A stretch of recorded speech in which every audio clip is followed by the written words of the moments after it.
So this is not actually my house, so I kind of have this little spot of mine. I should be able to fit the Miata here, my car there, and still be able to get out, so that should be cool. So I have all these new tools that I just got, so I'm going to unbox a lot of those, and I can finally start working on my car again. It's been a really long time since I've actually worked on a car.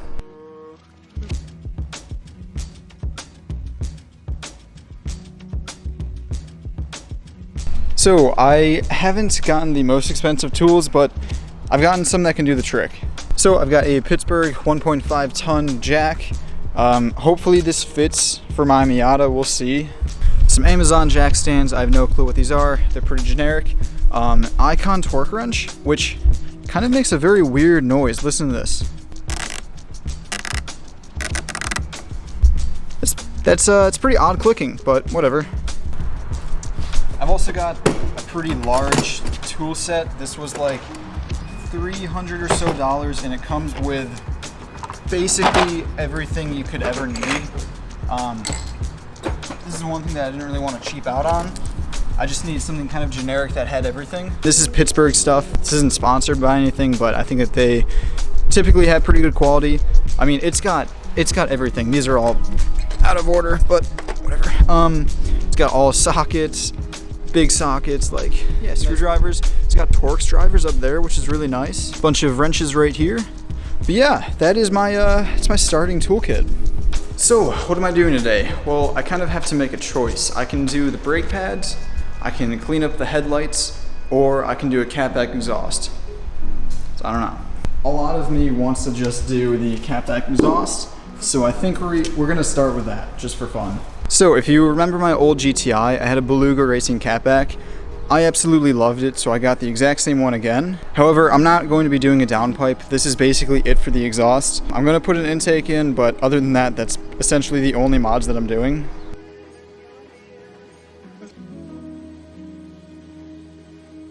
Alright, so I'm gonna walk you through how to install your first catback exhaust on a MK6 GTI.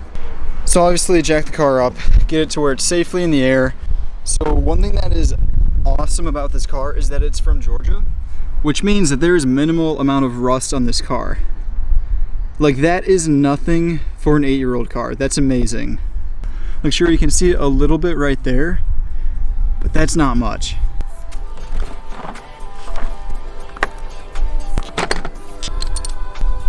So the catback is fairly straightforward. You just have to take off this bracket right here, undo that, take off all the hangers all around, there's a lot of them, and then yeah, it'll just drop out. So yeah, not too bad of an install. Let's get to it.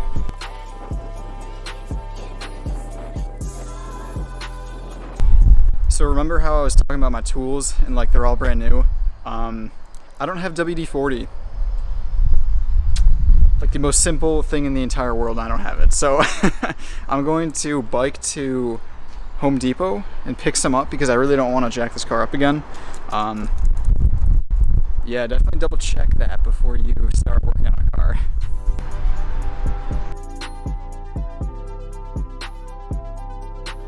Alright, I look absolutely fucking insane, but it was a success.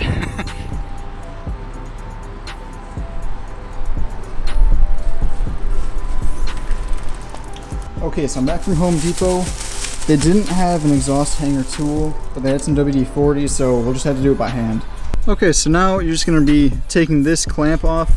These are 13mm bolts up top, so they're a little bit tricky to get at, but not too difficult.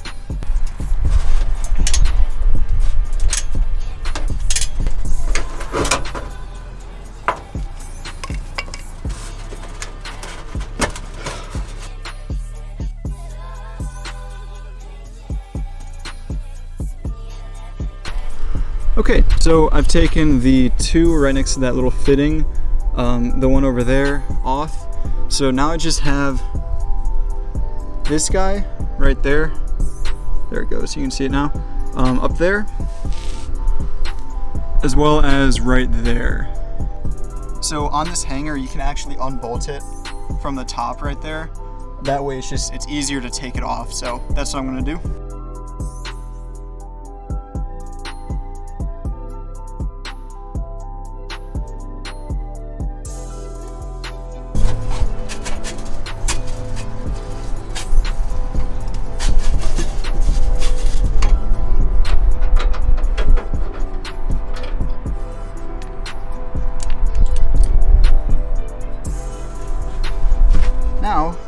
easy part. I'm just getting this off. Just like that. There we go. That's the stock Catback off. It's honestly not that difficult.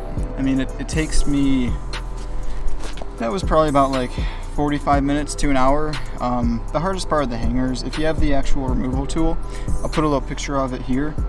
It's much easier, but still, you can kind of use some needle nose pliers, as well as a flathead, just to kind of like pry that rubber hanger off.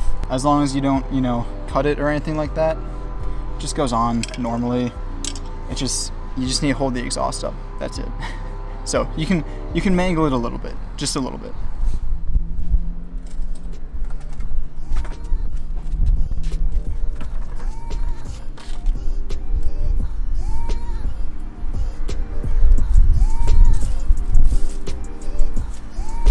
Yeah, by the way, if anyone wants to stock Catback in Chicago, hit me up.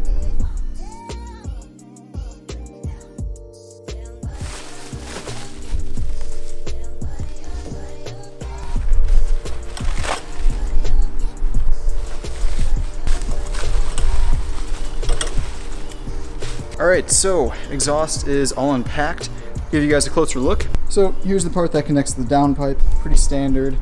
I believe it's the exact same size, I'm pretty sure, all the way through, so that's probably 2.75 if I had to guess. Got some nice 4-inch tips. I'll let you be the judge of different size. That's what they look like.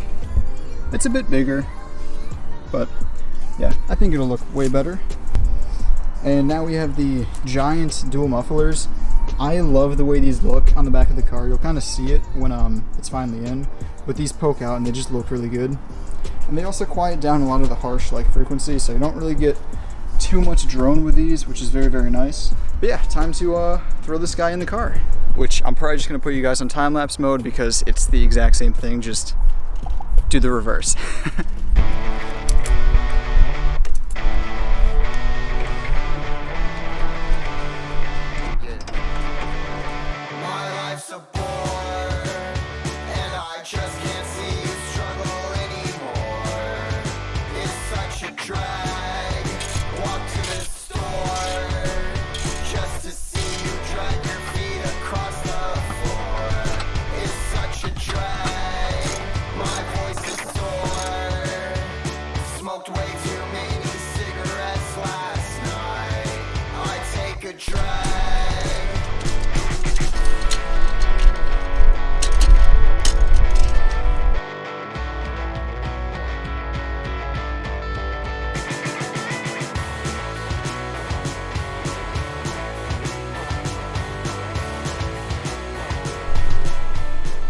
Okay, so I tightened everything down, double checked everything.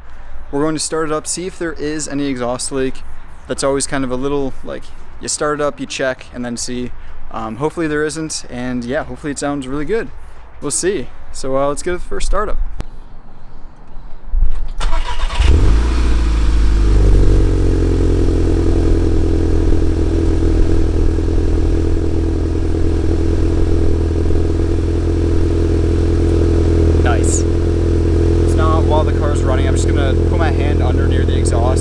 For air. If I can feel it or hear it, that means that there's a leak and I kind of got to change stuff around. So hopefully there isn't. There is actually a leak on that guy right there. So I'm just going to take it off, rearrange it, and then try again.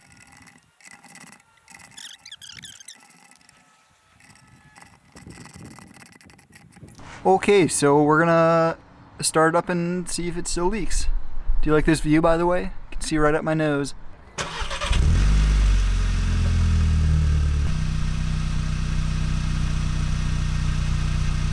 Yep, I think it's good.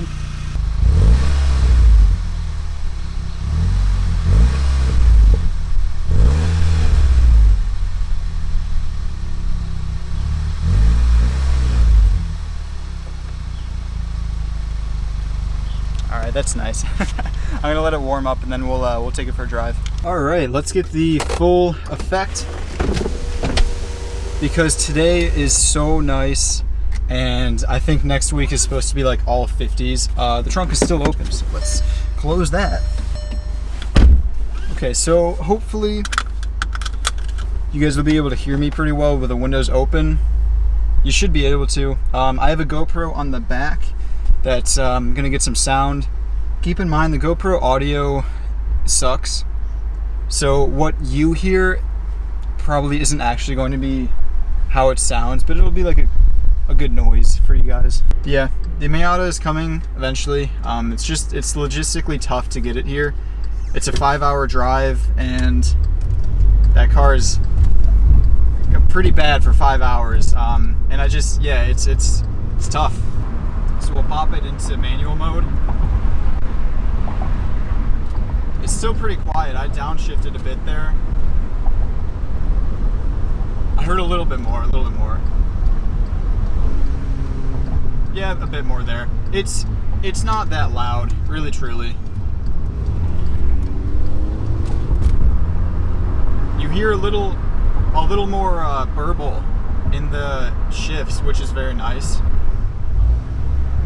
All right, so this is my first watt, maybe semi-watt test.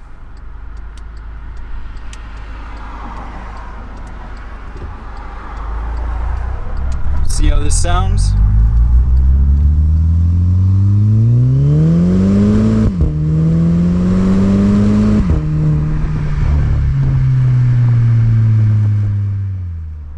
That's pretty good. Yeah, I don't know, it's not that much louder per se, but there's a better note.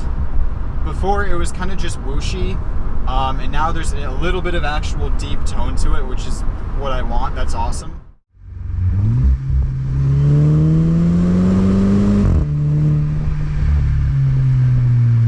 I don't know, I might have heard a little fart there. A tiny one, a little toot, a little DSG toot. Yeah, I like it at low RPM. It sounds really good. Maybe like half. Oh, that sounds good.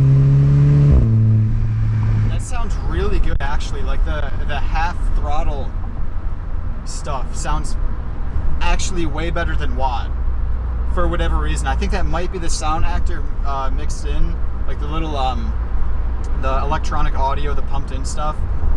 But that actually sounded really, really good. I liked that.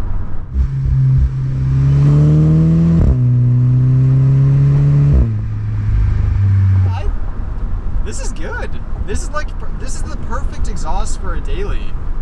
It's so nice. It's so civil. So anyway, guys, thank you for watching. I'm going to be installing a cold air intake on this car and then maybe tuning it as well. We'll see about that. I don't know which company to go with yet, but yeah, we'll see on that one. So anyway, thank you for watching, and yeah, have a good one. See you guys.